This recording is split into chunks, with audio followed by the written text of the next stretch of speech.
Ladies and gentlemen, it's your guy, Mr. 945, coming back at you with yet another video. All right, so as always, like, comment, subscribe, all of that good stuff. Yeah. So I wanted to share with you guys today some feedback on these beautiful specimens right here. Recently went to the range and I shot all of these, right? I have a tendency, and I have to stop doing this. When I go to the range, I take like 5, 6 guns, and that's not productive unless you just not really trying to focus on anything. You're just out there to have fun, just shooting different stuff. And that's where I was with this one. It's been a minute since I got my 45s out to the range. I've been shooting a lot of 9mm lately, and I've been neglecting my 45 babies. So had to get these out. So this is the Kahr CT45, single stack, 7-round mag.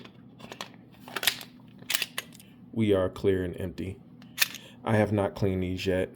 Trigger pull, safe direction. Yep. This is a full reset. There is no come back to the wall. You got to let that trigger all the way out and reset that. Then we got the TriStar American Classic M45, 1911, 8-round mag. These are single stacks. Yep. Nothing in there. Yes. So yeah, traditional series, 70 series, 1911. And this is my TSOS, SDS Import TSOS, 45. Again, same mag. They take the same mag. So there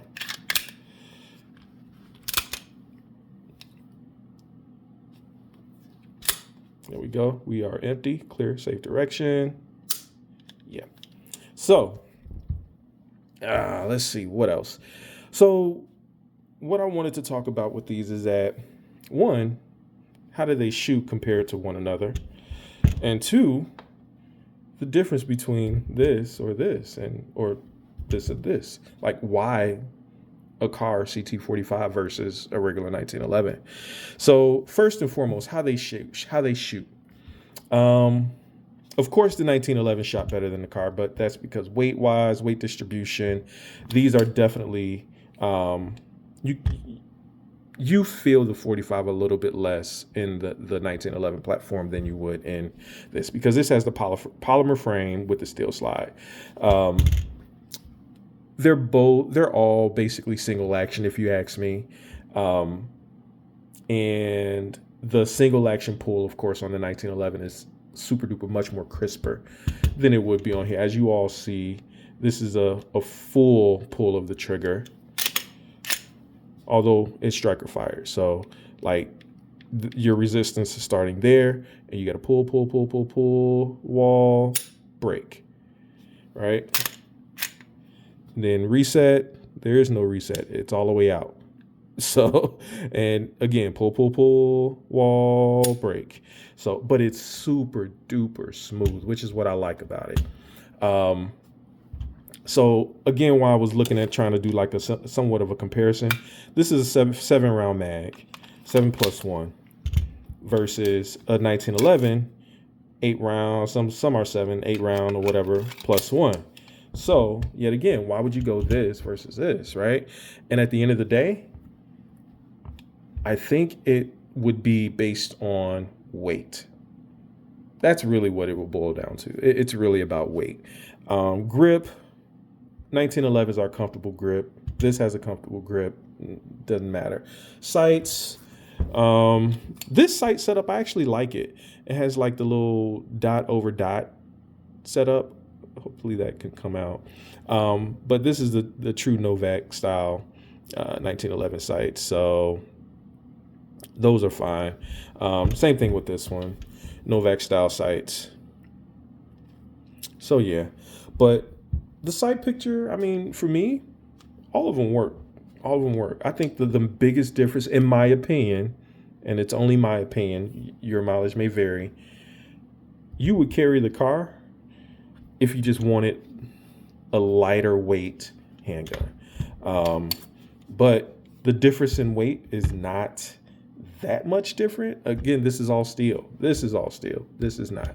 So it's not that much different, and you lose one round. So do you really, want to go there? I would probably say, and this is in a smaller footprint. The Kahr is in a smaller footprint. So case in point, if you just kind of get this out of the way, you put this over the 1911. If you measure back without the beaver tail, this is the Kahr is a 4-inch barrel. The 1911 that I have here is a 4.25 inch barrel, so 4.25. It's not that much of a difference in terms of slide length. I mean, you got a little bit more on the 1911, but again, that's that 1/4 inch that we're speaking about. And then in the grip as well, the Kahr actually is, I mean, they're the same, actually. If I stand them up like this, they are actually the same. So yeah, they're the same in terms of height. So really, I mean, you just got that little bit sticking out because of the extended beaver tail on the 1911. But yeah, so it's just about whether or not you want a different functioning type of a platform. But I know my 1911 guys, I rock with y'all. You definitely probably pick the 1911 over the Kahr. But yeah, so just in case folks were wondering, I don't see a lot of people looking at these, but yeah, you really probably would be better served going with the 1911. You have a better trigger. It manages recoil better. It's much more stylish, in my opinion. But yeah, so just a thought there. But in terms of range experience, how did these shoot? Again, I just answered that question. All of these shot well. The 1911 shoot much more better than the Kahr does. Now, if we take the Kahr out of the picture, which of these two shoot the best? This has been my favorite. This is a very budget-friendly option for a 1911. This is an example of low budget, high value. You get a 1911 with a rail. It shoots well. The trigger is pretty good on it as well. I don't have a trigger scale, so I can't say if it's like 3, 4, 5 pounds or whatever, but the triggers feel roughly about the same, in my opinion. You got a dual-sided safety, which this does not, but this is a little bit more expensive. Build quality, this has a better build quality, in my opinion. However, in terms of which shoots the best, I'm gonna lean towards the TriStar American Classic, but I have more trigger time on this one though, so I'm a little bit biased. But this shot really good. I am glad I have this in my collection. At one point, I thought about selling it, but I don't know. I digress. But yeah, so I'd say that the American Classic TriStar 1911 and 45 shoots better between the two. Not by much, but by a little bit. But yeah, I will pick that one. But don't sleep on this one. Now, the thing that this has over this one, in my opinion, is the fact that it has a rail. I know a lot of people on a 1911 tip are traditionalist when it comes to the form factor of a 1911 and, staying true to not having a rail on there. But I actually like 1911s with a rail.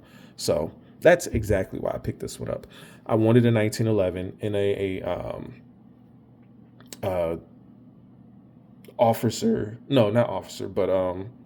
the compact size model with the rail, right? So both of these, are the 4.25 inch length. But again, I just wanted one with the rail, so that's why I got this one. But yeah, I'm rambling. So I am going to keep this video short, I'm gonna shorten it, and we'll see you on the next one. Mr. 945, I'm out. Peace.